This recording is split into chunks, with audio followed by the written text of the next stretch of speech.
Good morning. My name is Paul Wilson, and I'm one of the pastors here at Copper Hills. And I want to say just thank you for joining us and for being here with us. For those of you that are watching online, just want to say welcome to you as well. This week I had the privilege of spending a few days with 8 pastors and their spouses from around the United States. They all came here for a retreat, and I was able just to spend some time loving on them and encouraging them. And it's so great to hear that all around our country, people are returning to church. They're coming back, they're gathering, they're being together, they're loving one another. And so those of you that are watching at home, we're sad that you're not here with us, but we understand, and we can't wait for that time when you can come back and be with us. Well, we're in week 3 of a series right now, just simply entitled 23. And what we're looking at is Psalm 23.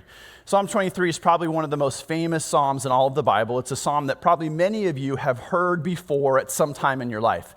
It's fairly familiar to you. But what we've been trying to do is look at this psalm maybe through another set of lenses. Instead of always looking at it through our own eyes and our own culture and our own experience, we've been asking ourselves, what did David see? What was David thinking when he actually wrote this psalm? What did it mean to him, and how can that relate to us? For the last 2 weeks, Brad has been unpacking just the beginning of this, the idea that the Lord is our shepherd. I shall not want. And we've been talking about how for most of us, we have no idea what it is to be a shepherd, to be a sheep. We kind of never thought about that. And so we've been looking into that and diving into that and noticing that we all need a shepherd to lead us and to guide us through everyday life. For the last 2 weeks, we've encouraged some of you to write out the 23rd Psalm, and then last week to rewrite it in your own words. And out in the lobby, we have a couple of boards. So some of you, if you want to, you can take what you've written and you can place it on that board. We hope in the next couple of weeks that'll just be filled with expressions of Psalm 23 and how it's been impacting your own life personally. But this week, we're looking at the next part of the psalm. The Lord is my shepherd, I shall not want. He makes me lie down in green pastures. He makes me lie down in green pastures. What do you think about that? What does that phrase mean to you? How do you internalize that? And so, in fact, what I want you to do for a few moments here before we kind of dive more into this is I'd like you to turn and face the people that you're sitting next to, and I'd like you to introduce yourself if you don't know them. But if it's somebody you already know, just briefly take about 20 to 30 seconds and say, when you hear this phrase, he makes me lie down in green pastures, what has that either always meant to you? Or if this is the first time you're hearing it, what does that phrase mean to you? What comes to mind? So go ahead and take about 20, 30 seconds and talk to each other about that.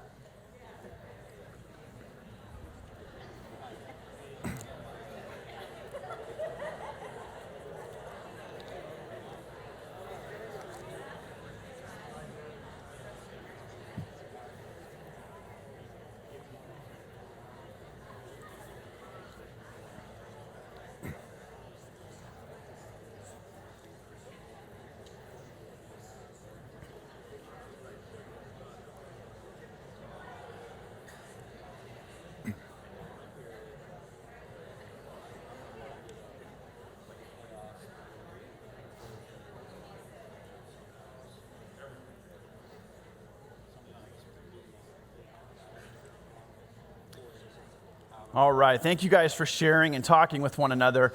I think you guys are the friendliest service we've had so far. Thank you so much. Appreciate that very much. Yes, it's all right, it's good. It's good to be friendly and talk to one another. Thank you. So I'm kind of curious what you talked about and what you thought about. And for some of us, this idea of why would David say, he makes me lie down in green pastures? For some of you, maybe you thought about what I've always thought of most of my life when I've heard this phrase, is this idea of needing rest. Raise your hand if that kind of resonated with you. This idea that I need rest, that I want to rest, that I desire rest. Now, how many of you feel like you're really good at getting rest? This is easy for you. You do it all the time. Yes, there's a few of you. Awesome. Thank you. I need to come and spend time with you. The rest of you, how many of you struggle with rest? It's difficult to find rest. We're busy, we're going, we're doing. And I know for me, I've always kind of thought of this passage, and the idea of rest has always come to mind. And for some of you, maybe you can resonate with some of these photos you're going to see. Maybe this is an idea of what rest would look like for you. Look at this first one. Amen, yeah? Should we go there right now? Yeah, let's go to the beach. This is great. Let's leave. Let's get out of here. Oh, that looks awesome. Just sitting on a beach, just relaxing, taking in nature, very restful. For some of you, maybe you resonate even more with this.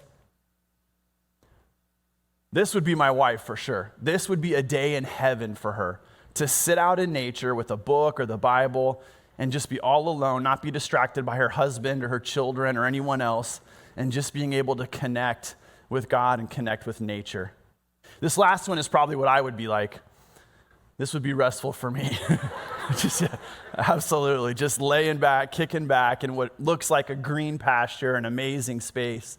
These are a lot of our perceptions of what rest is and what God is calling us to, this whole idea of resting.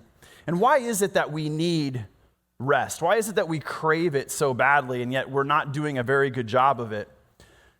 And go back to what David was writing here. David wrote, again, he makes me lie down in green pastures. Why would a shepherd make his sheep lie down in green pastures?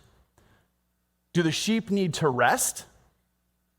I guess I'd never thought of it that way. I'm always thinking of myself and knowing that I need rest. But if I try to put my mind in the picture of David and these sheep that he's taking care of, if I think about it, it seems like maybe the sheep, they do a good job of resting. So would it be that they need to rest? Is that the point that he's making here? So maybe we need to think about this in a different light. Rest is definitely important, but what if that's not exactly what David was talking about when he said, he makes me lie down in green pastures? I've had the privilege of going to Israel for 7 times throughout my life, and every time I go, I learn more and more about the Bible and the context in which it was written, and the way that these stories can impact me if I kind of look at it, not through my own lens in the year 2000 in the United States of America, but instead if I dive back into Jesus' time period or when an Old Testament writer wrote it. So for David, he wrote this about 3,000 years ago. And what did the world look like at his time period? And what was his surroundings like? And maybe that could help me understand this passage a little bit better. So I'd like you to watch this next video as it maybe changes your paradigm or your thinking about what it means to make us lie down in green pastures. The Lord is my shepherd, I shall not want. He makes me lie down in green pastures. He leads me beside still waters. Because what if, when David wrote about green pastures, he was actually talking about this?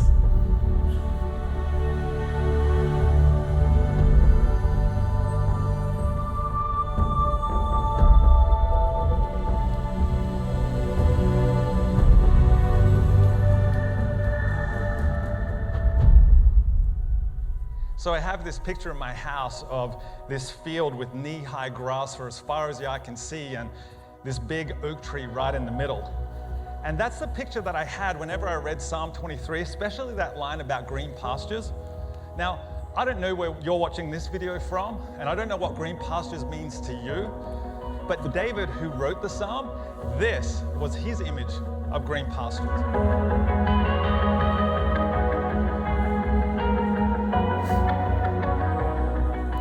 Psalm 23 has always been one of my favorites. It's a beautiful picture of who God is and who He wants to be to us. But it wasn't until I came here to Israel that I saw that there's so much more depth and meaning than I ever realized. And maybe for you, there's more to it than you understand right now, even if you've been reading it your whole life.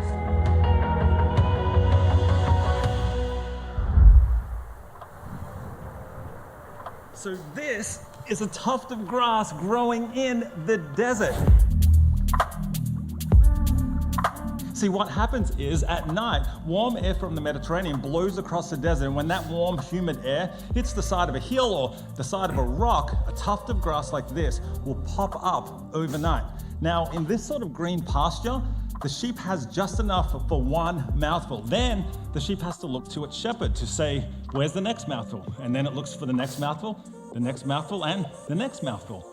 In the green pastures that David wrote about, the sheep rely completely on their shepherd. If you're anything like me, you'd rather imagine a green pasture with knee-high grass as far as the eye can see. But I'm afraid that in that kind of green pasture, we would have no need for a shepherd. In a culture that tells us to value our independence, God is calling us to be dependent on Him, trusting our shepherd to lead us to every mouthful.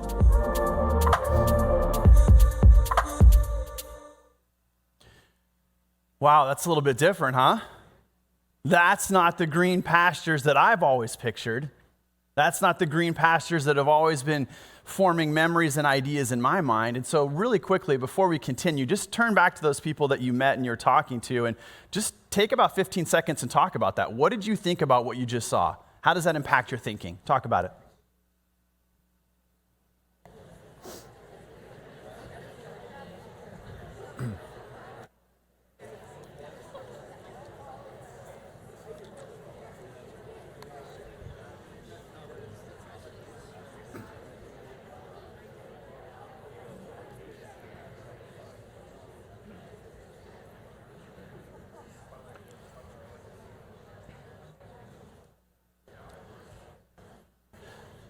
Kind of crazy, kind of weird to think about that. In fact, that's why I love going to the Holy Lands. That's why I encourage all of you, if you get an opportunity, to try to go there in your lifetime, because it'll really just change the way you read the Bible and see the Bible. So for many of us, like me, this was always the green pastures. And absolutely, I would love to lay down in this. As a soccer player most of my life, there was nothing better than a beautiful green soccer field. And I loved to just slide and kick and run and at times just lay down in that grass.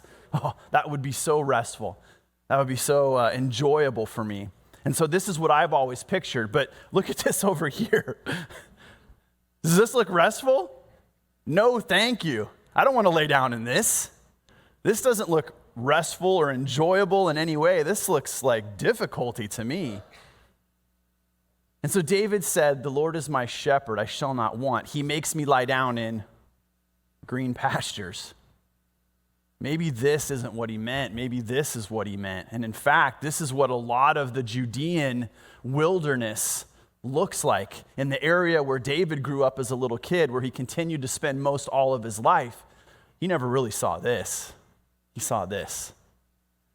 And so maybe what we're not supposed to get from this is rest, although rest can be a secondary thing that we need and we can learn and maybe is a part of this. But I think the bigger picture here is this idea of completely relying on God. What does it look like to completely rely on God? If I'm honest, I don't really do that. I'm not very good at completely relying on God. I usually spend most of my day and week relying on myself and relying on others. And then, oh yeah, God, thanks, come along and be a part of what I'm doing. You know, the sheep, if they had this type of an environment, would the sheep need to rely on their shepherd? Probably not, right? They could go wherever they want. There's enough food for them. They would probably have enough to take care of them as long as they needed to. They would rely on this. They wouldn't rely on their shepherd. But if the sheep were in this environment, they might all be fighting for this one tuft of grass right here. And it would be up to the shepherd to decide which sheep got to eat this tuft of grass and then to move on to the next and to guide them and lead them for every mouthful. And the shepherd would know that if the sheep would continue to eat this and rip it out of the ground, then they would destroy their food source. For each day, the green grass was renewed. And there would be something every day for them to eat. And so he would have to make them lie down in certain places and make sure that they were not eating all of their food, not fighting with one another. They would have to rely on their shepherd to take care of them and support them. And so for most of us, this is something that we probably struggle with. I know I do. In our world today, I believe that we rely more on ourselves than we do on God. And so what does that look like? What did it look like for David? We can kind of see this now as a shepherd, but how did it play out in David's life? How did he learn this probably as a young boy, this idea of relying on God, and how did it affect the rest of his life? There's many stories we could read in the Old Testament about David, but I want to highlight one for you right now. It's going to be in the book of 1 Samuel chapter 23, and it's actually not going to appear on the screens. You can just simply listen to me read it, or if you have your Bibles or if you have a device that you want to look at, you can go ahead and follow along. It's 1 Samuel chapter 23, but I'm going to read the entire chapter, and we're going to just be asking ourselves, in this chapter, in this story of David, and then also Saul, which King Saul was the very first king of Israel. And David, as a young boy, was anointed to eventually take over the kingship from Saul. So David is not yet the king, and he's awaiting his turn and his time. And it would be very easy for some of us to go, okay, I'm ready. Now's my time. And we would kind of rely on ourselves to take over and to make the change. But David didn't do that. He waited for God to tell him when is the time. He relied on God to take care of him, trusting that even though it didn't seem like he would become king, that was the plan. And so we're going to kind of contrast and compare the way that David relied on God and the way that Saul did or didn't rely on God. So again, 1 Samuel chapter 23. When David was told, look, the Philistines are fighting against Keilah, and Keilah was a town, and they're looting the threshing floors, David did this. Verse 2, he inquired of the Lord. Simple phrase, he inquired of the Lord. David could have said to other people, what do you think we should do? He could have asked his general or some of his confidants, but instead he went straight to God, showing how much he relied on God and God's kind of guidance in his life. He said this, shall I go and attack these Philistines? The Lord answered him, yes, go and attack the Philistines and save the town of Keilah. But David's men said to him, here in Judah we are afraid. How much more then if we go to Keilah against the Philistine forces? And in fact, a lot of his men in the army are like, wait a minute, I don't know if we can win this battle. This isn't like we're fighting on our home turf. We're in foreign territory here. We don't know this area. We don't know this place. I don't like our odds. Maybe we shouldn't do what you're asking us to do. Maybe we shouldn't listen to the advice of God. So once again, verse 4, David inquired of the Lord. He went back and talked to the Lord. And the Lord answered him and said, yes, I want you to go there. Go down to Keilah. I'm going to give the Philistines into your hand. So David and his men went there. They fought the Philistines, and they carried off their livestock. He inflicted heavy losses on the Philistines, and he saved the people of Keilah. So in these first few verses, we have two great examples of David relying on God, not relying on his army, not relying on his confidants, anyone else, but seeking God and following him. Verse 7, King Saul was then told that David had gone to Keilah, and he said, all right, this is my chance. God has delivered David into my hands, for David has imprisoned himself by entering a town with gates and bars. And so King Saul was thinking, this is my chance to get rid of this guy David, this guy who's going to take away my throne someday. I'm going to take care of this now. He's saved the city. He thinks he's done a good thing, but now he's in the city, and now I'm going to come in and I'm going to ambush him and surprise him. Verse 8, and so Saul called up his forces for battle to go down to Keilah to besiege David and his men. So we see that Saul right away gets all of his people ready, but what did Saul not do? He didn't inquire of the Lord. This is something he had done when he was younger, but at this time in his life, he had forgotten to do that. He was not relying on God the way that he used to. And I think that was the reason his life was going the way it was. Verse 9, when David learned that Saul was plotting against him, he said to Abiathar the priest, bring the ephod. David said, Lord, God of Israel, your servant has heard definitely that Saul plans to come to Keilah and destroy the town on account of me. Will the citizens of Keilah surrender me to him? Will Saul come down as your servant has heard? Lord God of Israel, tell your servant. So this is a significant act where David is trying to bring in all the priests, all the prophets, all the articles and artifacts that are special and holy. And he's saying, God, I need you to speak to me here. I need you to give me guidance. I need you to give me direction. What should we do in this situation? Again, David was kind of displaying this idea of completely relying on God. And the Lord said to him, he's going to do that. Saul's going to come. Again, David asked, will the citizens of Keilah surrender me and my men to Saul? And the Lord said they will.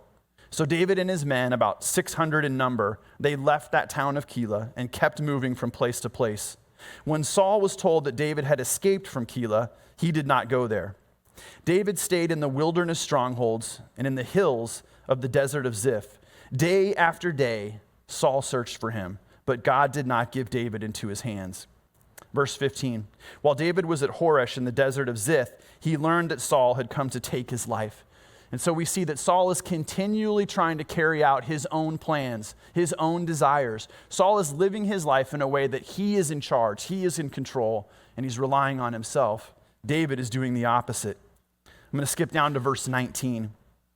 In verse 19, it says the Ziphites, the people living in that desert area where David was hiding and dwelling, they went up to Saul at Gibeah and said, is not David hiding among us in the strongholds at Horesh or on the hill or south of Jessamon? Verse 20, now, your majesty, come down whenever it pleases you to do so, and we will be responsible for giving him into your hands. Interesting phrase. We will be responsible for giving him into your hands. You see, for most of Saul's early life as the king, he knew that it was God who was responsible for giving enemies and armies into his hands. He recognized that. and he acknowledged it, but now he's taking the advice of other people, not of God. And he's relying on others to give him this information and to help him to achieve what he wants to achieve.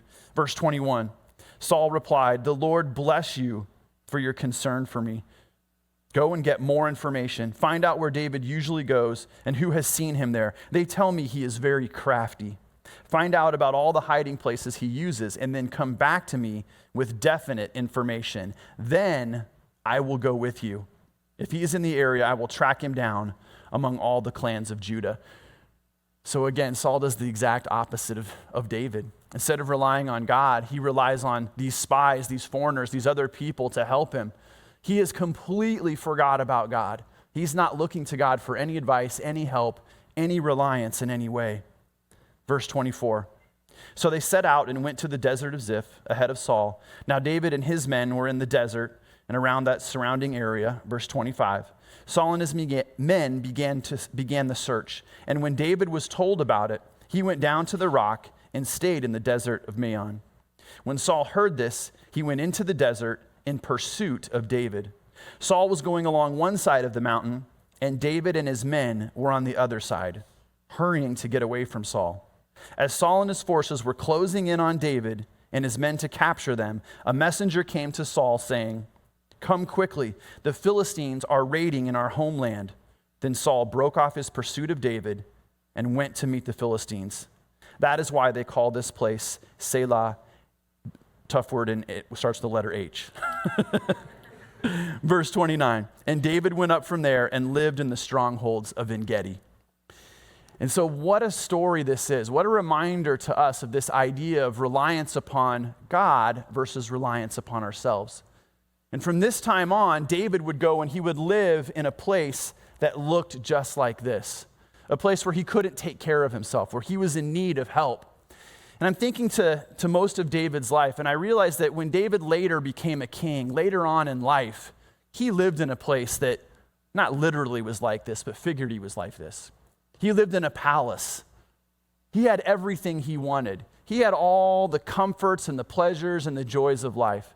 It would have been so easy for David later in life to not rely on God, to rely on himself and others and the spoils and the plunder and everything that had been provided for him.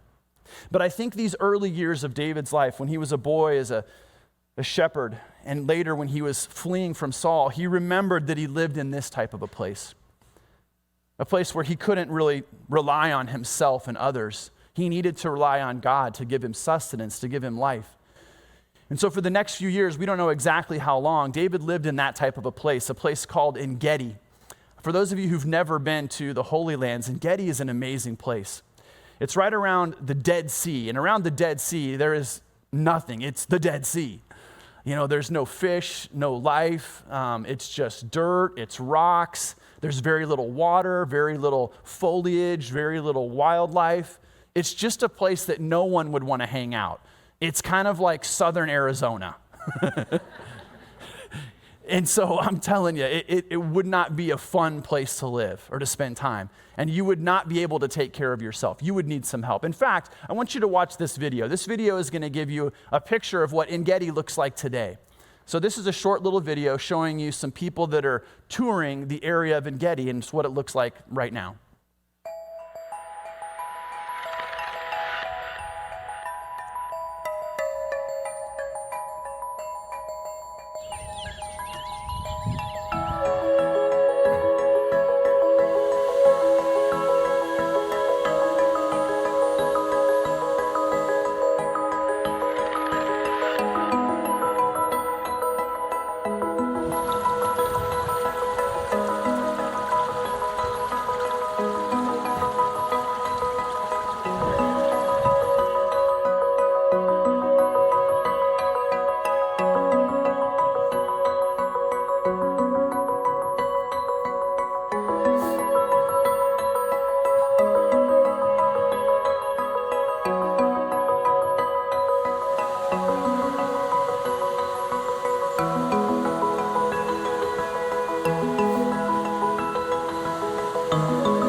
right, how many of you are ready to go visit En Gedi?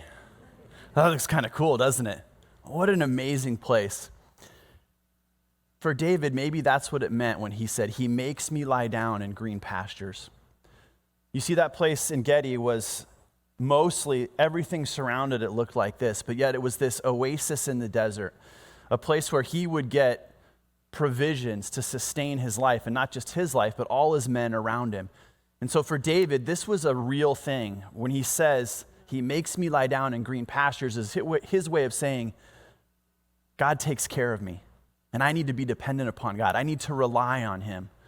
So hopefully we have maybe a new understanding of what this phrase meant in Psalm 23, but now let's make it personal to ourselves.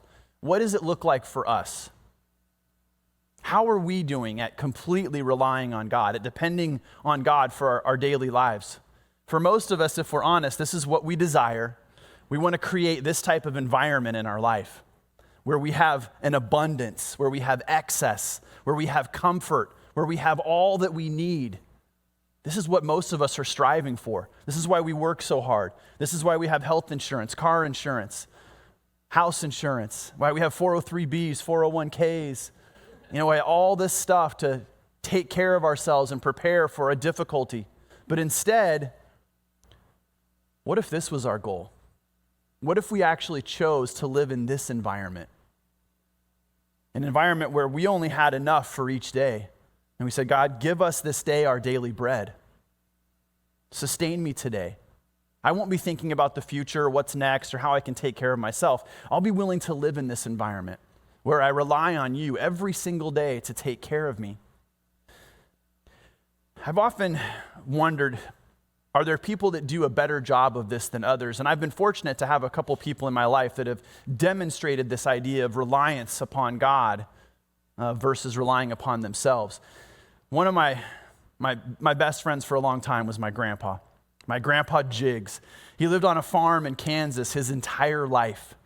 And I loved spending time with my grandpa. You see, I grew up here in Phoenix. I was a city kid, grew up in the suburbs, and I didn't know what it was like to live on the farm or to experience farm life. And I would remember when I would go back to visit my grandpa on the farm, I loved just being outside. I would never want to stay in the house. Grandpa, take me out to the pigs, take me out with the cows, take me out with the chickens, take me out into the field. Let me drive the tractor, let me drive the truck. Let me just get involved in all of this. And through it all, it was a great experience, but I really most treasure this principle that my grandpa shared with me about relying on God versus relying on myself. As a little boy, and then as I grew into high school age, I can remember story after story of time when my grandpa would remind me that, these crops here, Paul, they don't grow on themselves. I don't make them grow. I plant things and I take care of it, but if God doesn't bring the right amount of rain, then this won't work. He's got to make it rain, and just enough. Not enough rain, it won't work. Too much rain, it floods it doesn't work. He goes, this teaches me to be reliant on God, to depend on him. And all these animals that I take care of, I'm taking care of them, but they're taking care of me. We use them to sustain ourselves and to sustain others. And he lived such a simple, basic life that as a kid, I longed for that. I longed to just live that type of life because I saw how happy he was, how at peace he was. And I saw that he had a genuine dependence and reliance upon God. And as my grandpa is now gone, sometimes I think back and I wonder, man, I am not living a life anything like that.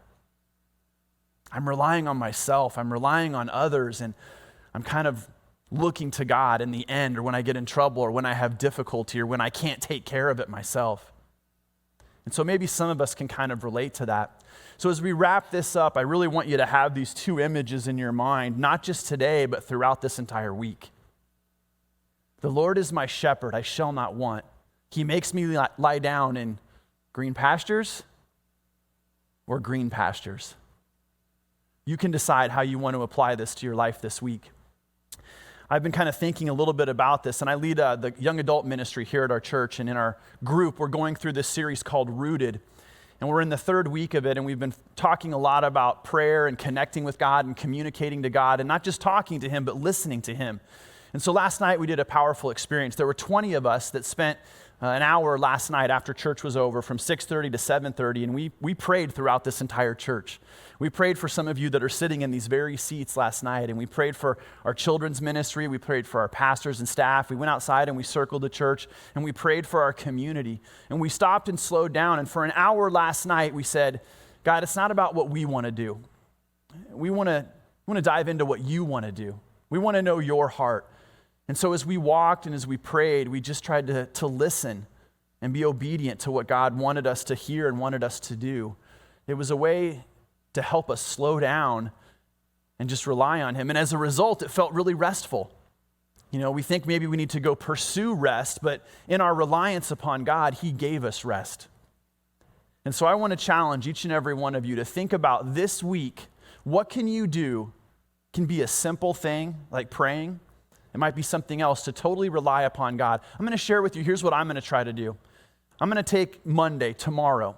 I have the liberty of being able to take that day off tomorrow if I want to. And so tomorrow, I am going to not make any plans tomorrow.